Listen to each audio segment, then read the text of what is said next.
All right. Hello, Idiots on Parade, the Too Ugly for TV podcast. We mock the news so you don't have to. Hello, Jake. How's it going? All is well here. I don't know if you can hear it. My water heater is going. I can hear the flame from the natural gas. I don't know how much ambient noise it's creating. If there's a hiss in the background, that's what's going on.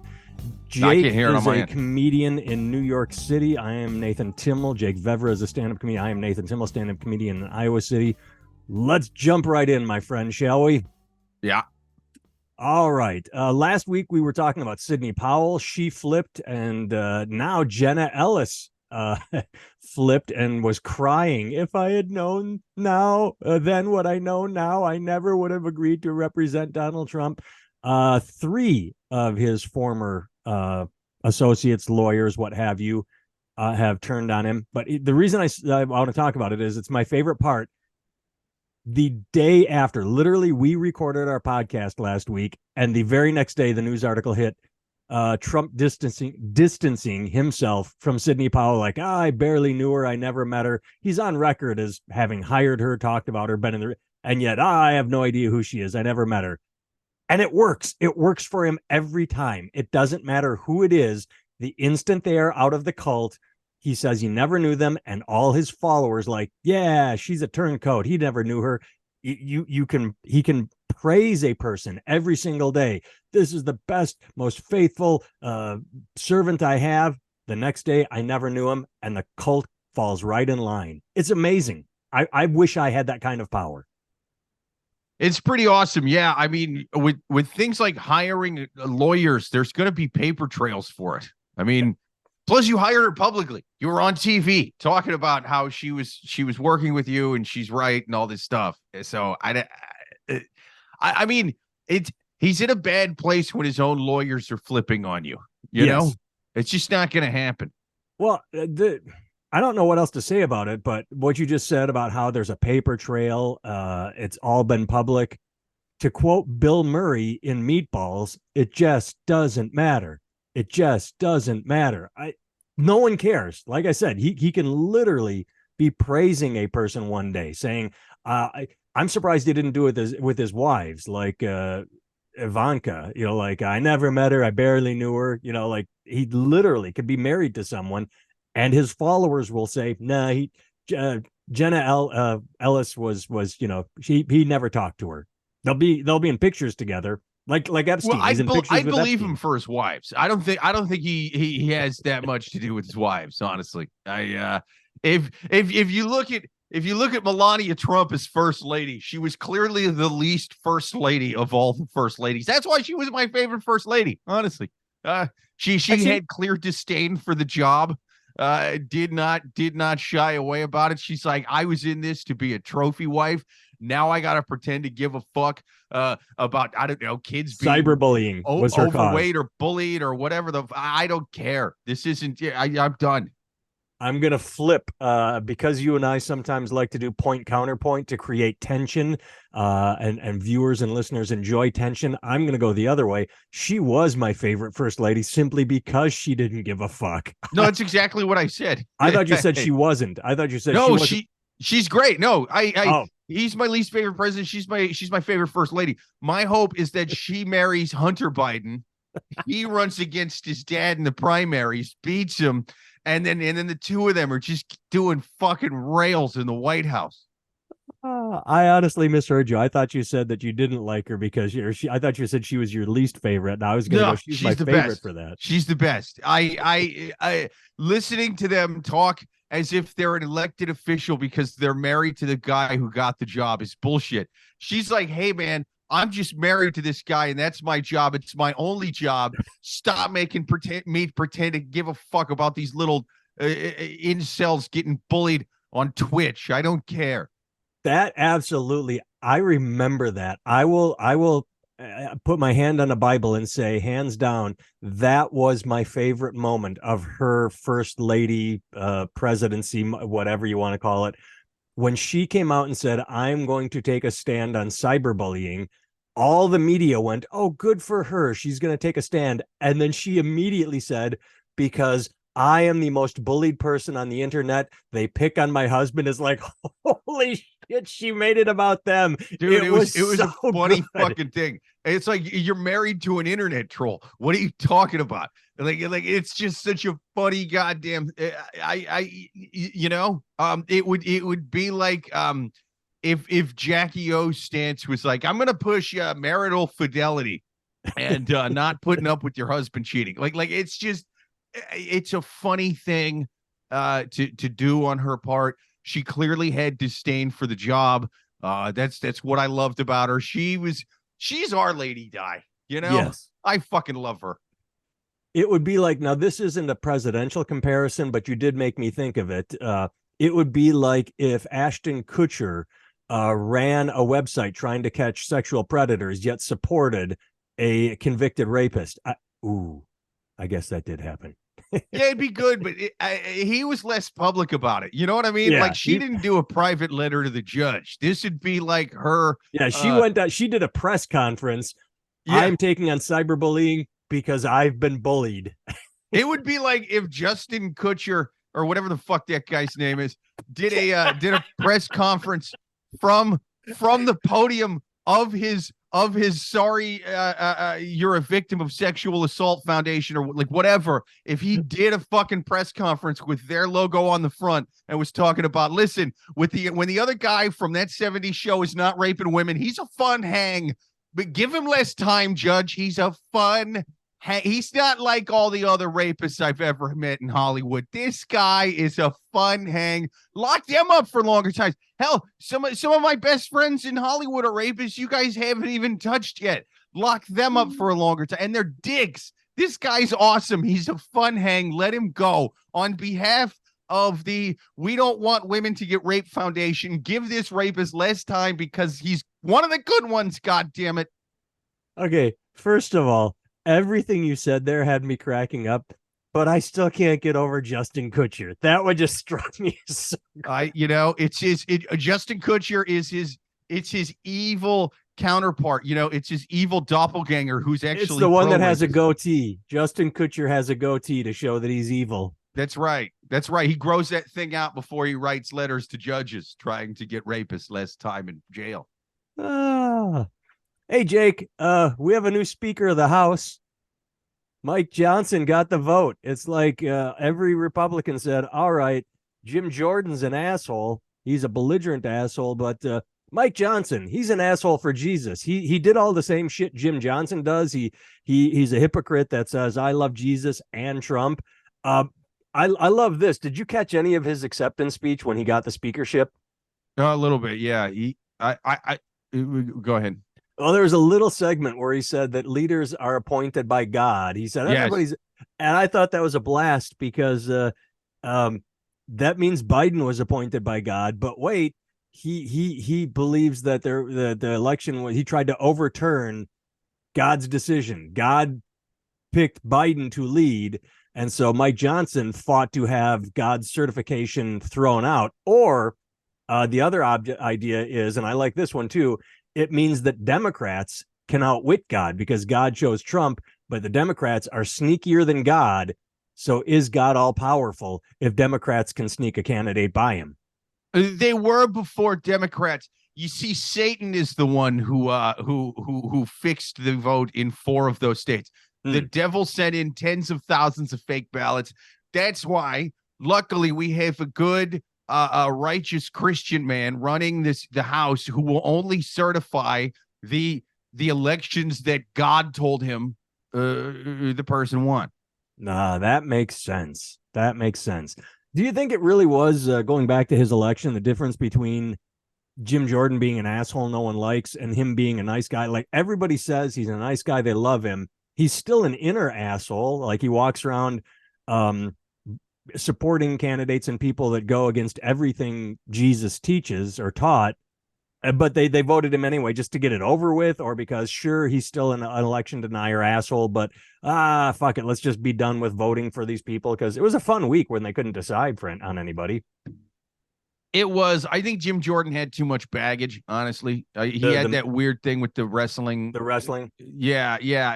It's tough to sit there and go, the Democrats want to molest your kids because drag story hour, and then you have a guy who straight up ignored pedophilia shit. Yeah, right. It's like, wait, all right, well, you know, you guys seem a little bit worse than a guy in a Disney princess gown reading green eggs and ham. With this was guy. It pedophilia, or is it still if they're like teenage wrestlers? Was it teenagers or oh shit, college? you're right, it was college. I didn't know. Yeah. I can't keep all the sexual allegations straight anymore. You know, Yeah, not is with all it the Justin? Republicans. Is it Ashton? I don't fucking know.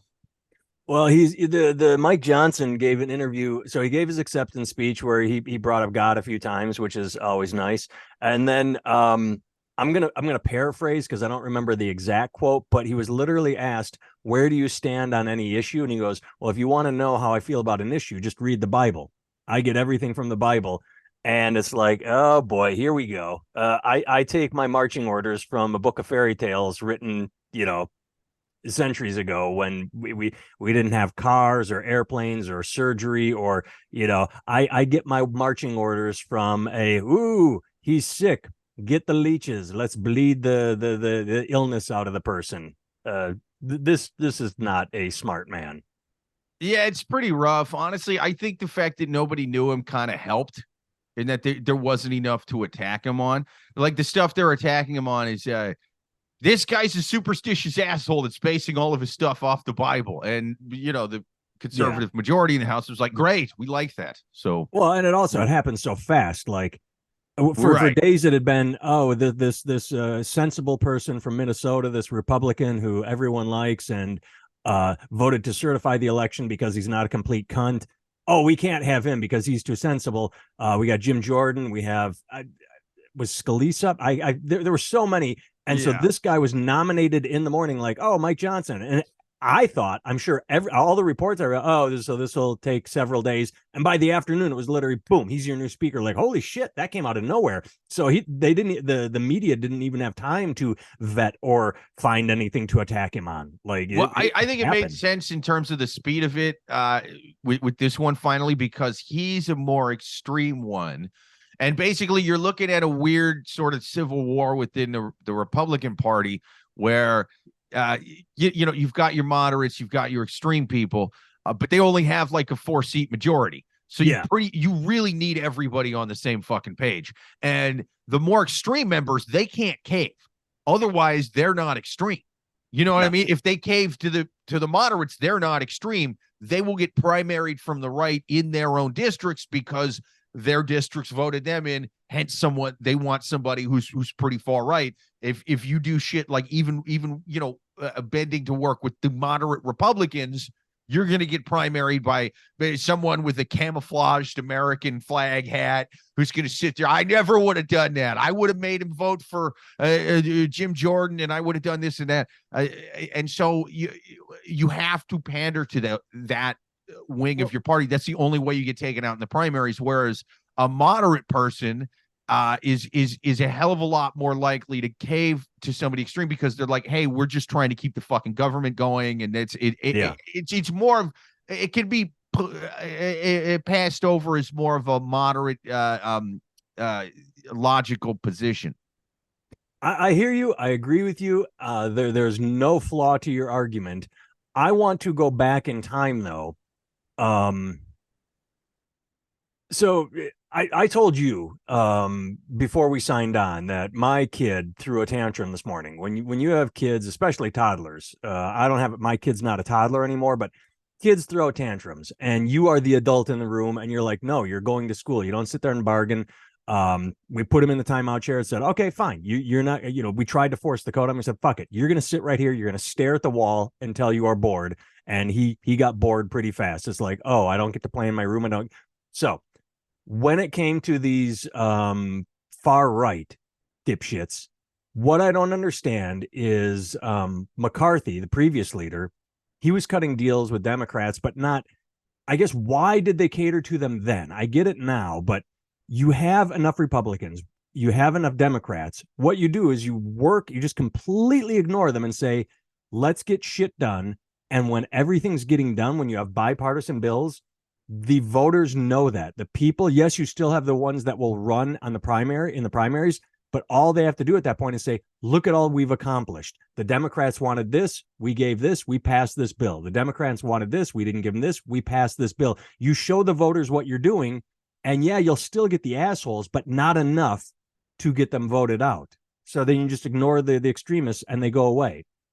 That's what he should have done. Sorry, one more second. It's kind of what the Democrats do. It's what they did. You had the squad. The four came in and they're like, we're going to rule this place. And Nancy Pelosi shut them down. The Democrats passed bill after bill after bill because the squad kind of got in line. But remember the Green New Deal? It was just a pamphlet. It wasn't a bill. But the whole point is they let AOC and Tlaib, shout all they want, but they said you need to get shit done and you will continue to get elected. And it's worked. It's been proven it worked on the left side. Now maybe the right's different because they're bigger assholes, but they're assholes on the left. They're huge dipshits on the left.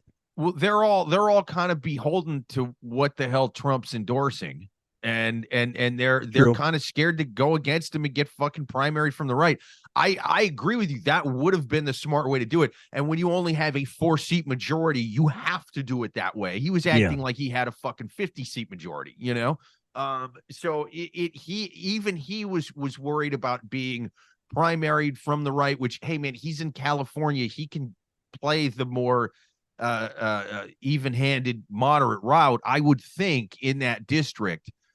So that is what he should have done, because the fact that he had to cave to those people so much that he gave them the ability to have one person give the motion to vacate bill. Yeah. It's like, well, they have to do it at that point because of the reason I just said. They have to prove that they're extreme. So the second you fucking work with anybody, like he eventually had to do with Democrats to keep the government open, the second you do that, they have to bring that motion forward. Otherwise, their people are going to call them out, and they're going to be like, well, you're not the real conservative that you said you would, and you're one of these rhinos or hippopotamus or whatever they're calling each other. Yeah. So do you think, let me ask you a question. I'll let you keep going. Do you think the Democrats with McCarthy, do you think they should have just voted present, and that way he would still be in the leadership? That way they didn't have to, because they voted for Hakeem Jeffries.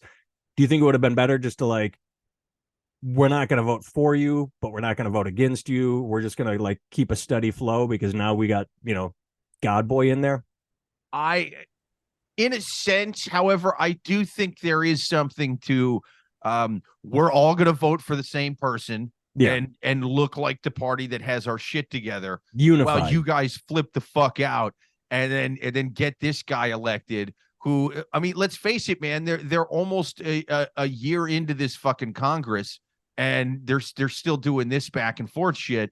So they've got this guy in there, but I think this may cost them seats in more moderate districts come November. Now that this guy's in there talking about, well, I'm in here because God wanted me in there. It's like, oh, really? Why didn't God put you back in there in January? Stupid. Why did God make it take 15 votes to get him in, and then he got vacant, and then you guys have been a fucking clown show? 2 words, mysterious ways. That's why. I mean, he's too mysterious. We need a different deity. We need to get the Hindus in there. They've been making thousands of gods play nice for thousands of years. They could get the one to be the correct Speaker of the House. I feel if this is going to be a religious based Congress, which fucking Jesus boy in there wants it to be, I say we give it to the Hindus, man. Yep. All right. We've been picking on Republicans. Let's bash the Democrats. Specifically, let's bash the DNC, the Democratic National Committee. All right. Breaking with long-standing tradition, Biden won't appear on New Hampshire's primary ballot. So a while ago, I don't know if we talked about it. I know I've talked about this on my own with my own comedy. Biden said they were going to skip Iowa and go straight to South Carolina, and because reasons. And we talked, I was like, well, yeah, one of the reasons is you got your ass handed to you in Iowa. He came in dead last in New Hampshire. So what the DNC is doing is they're saying, Biden's our guy. We're going to prop up Biden.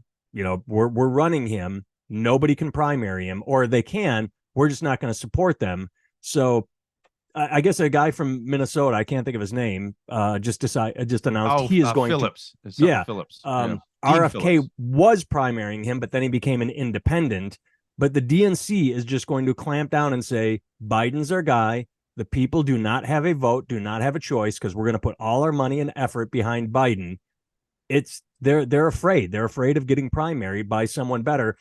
Now, I get it. If you split the vote, bad things happen. Ted Kennedy did it to Carter, and Carter got his ass handed to him. But if the DNC would be open to it, a good fight, make, Biden prove himself, or maybe we could find, God forbid, a better candidate than Biden, who just has a ton of baggage hanging on him. Yeah, I mean, I think the right thing to do is have primaries and stuff like that. I get why the incumbent wouldn't necessarily want to do a lot of debates. Right. It makes sense. I proved myself. I deserve the ballot. I get that side of it, but right.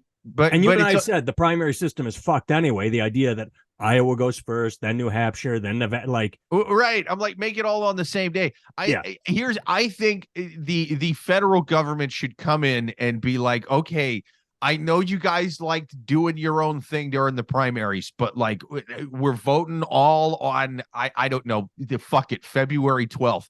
That's the day we're voting. And here's the way we're doing it. We're doing voting. We're not doing any of that crazy shit that they used to make me do back in Iowa where it's a caucus. So you don't just come in and vote. First you come in and then we drink coffee.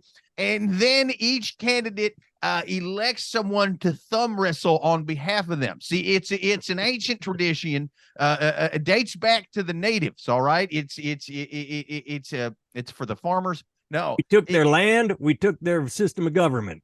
That's right. And so no more of that. It's you go there, you vote. If you don't know who the candidates are, if you're looking at the ballot and you're like, I don't know any of these people, just turn around and walk out. What are you even doing there? Why do you need to fucking debate over the candidates who everybody who shows up to a fucking primary these days knows who they're going to vote for? So having a debate there is fucking pointless. That's for back when it was farmers who were driving a day and a half via horse buggy to a building to vote, where, let's face it, they weren't getting a newspaper on their front door when their closest neighbor is 2 miles away. So they may not even know who's running. So so you kind of have to have somebody break down, these are the candidates, these are the issues. That said, we have smartphones now. We don't need to do this stupid shit. It should be every primary goes at the same time, just votes on the same day. This is nonsense. I think I've told you this before. I'll make it really fast. I caucused twice. After the first one, I said, I'm never doing this again. It was 2016, and I went to the caucuses, and it was just the stupidest goddamn thing. It was what you said. It was like, first, we're all going to branch off here, then we're going to thumb wrestle, then we're going to raise our hand. And it took forever. And this I will remember. It was my favorite moment. They had decided the candidates. They said, all right, this room does this, and now we need to have a talk about whatever. I can't remember what it was, but there were 200 plus people in this gym. I raised my hand and he said, oh, yes. I said, you said you decided on the candidates. That's set. And he goes, yes. I'm like, so do we have to stay here for this conversation you're having now? And the guy went, well, no, not really. But, and everybody left. Like, they were so happy that I raised my hand to ask if we had to stay. No one stayed. Okay. One more. 2020, it actually worked. Caucusing worked. You showed up. They said, here's a piece of paper. They did ranked choice voting. They gave everybody a slip of paper. Said, I like ranked choice. Yeah, they said, write your 3 candidates. We handed them in. Everybody counted and said, all right, here are the 3 from this room. Anybody have any problems? Good. It took less than 15 minutes. We all broke up into quarters. We wrote down the 3. Like you first, you did break off into, oh, here's your Hillary Clinton, here's your Buttigieg, or whoever is Biden, whoever was running in 2020, Biden, Buttigieg, Klobuchar. You wrote it down, and 15 minutes, it was great. Ranked choice was wonderful. Everybody should do ranked choice. It was fantastic. Yeah. Well, ranked choice has nothing to do with in terms of the voting system between votes and caucus. You can do ranked I'm choice just saying without they caucusing. cleaned up the caucus. They didn't have discussions. yeah. They didn't have any of that. It was literally show up. Okay, that's corner, good, man. Turn in your piece of paper. Last time I did it, it was like a 2-hour fucking event. Yeah, and I'm like, the first time, and I said I would never do it again. But then 2020 rolled around, and I'm like, if this is a clusterfuck, I'm leaving. They put out all these things like it's going to be different this time, and I'm like, okay, fool me once, and it was great. I don't know if I'll do it again. Oh, there'd be no point to do it in this year, 24, because Biden's got it. He's skipping Iowa, so yeah. I could go caucus for the Republicans. I could I don't think I'm registered. I'm a registered independent, or I have no affiliation. I think I have no affiliation. I want to go to an independent caucus where we just talk about how the flu shot made Robert Kennedy Jr.'s voice sound like that. I did hear him say that on a podcast. I was just going to say, is he saying that now? I heard him say it on a podcast. Yep. Well, That's awesome. he strongly hinted that it did. You got to love the guy. Oh, yeah. All right. We haven't talked about frivolous lawsuits in a while, my friend. So let's do this. Video shows man who jumped off Florida cruise boat and drowned. Family's lawsuit says crew member spent, it should be members. Family's lawsuit says crew member spent time looking for a life ring instead of jumping in with a life jacket. And you read the story, and oh yes, they are pissed that their kid, 20-year-old man, jumped off a boat into the water and got in trouble. Like, oh shit, I can't swim. This isn't good. There's a strong current. And they expect, like, hey, you deckhand, jump in after him. Like, the deckhands are like, fuck that. We're going to throw him a life preserver. That's fine. But do you remember there was a story like this with a cop? Do you remember the story with a cop? A guy was trying to get away with, no, he wasn't trying to get away from him. He wanted to go swimming. There were signs that say, don't swim here. The cop said, don't go in there. I'm not coming in after you. The guy went right. And people were mad at the cop. And the cop's like, fuck you. I'm not going to go drown for some guy warned. Well, right. And cops are weighted down with like vests and fucking ammo. And like, it's not, they don't make those outfits for swimming. It's not an aquatic fucking outfit. Well, and so sort of same here. The cop's tactical rig is very much for dry land. I don't know what the hell people expected out of him. They expected him to strip down too and going after that. But for this one, okay, they say that it was a booze cruise and that, there was a lot of drinking going on. If you're getting on a booze cruise, you should expect drinking. Apparently this kid, as I said, was 20, so illegal to drink. The whole point is, if you jump off a boat, you should not expect someone else to risk their life to save yours. Like, hey, I'm jumping in the water. Captain goes down with the ship. Doesn't mean captain jumps into the water or orders, deckhand after deckhand, get in. Oh, well, he went under. Next guy in. No, they look for something to throw him. Maybe they could have dropped the lifeboat. I don't know. But the idea that they say in this article, nobody jumped in after him. How many lives do you want to lose trying to save your knucklehead? Well, all right. To me, they have a bit of a point, not in the jumping in after him.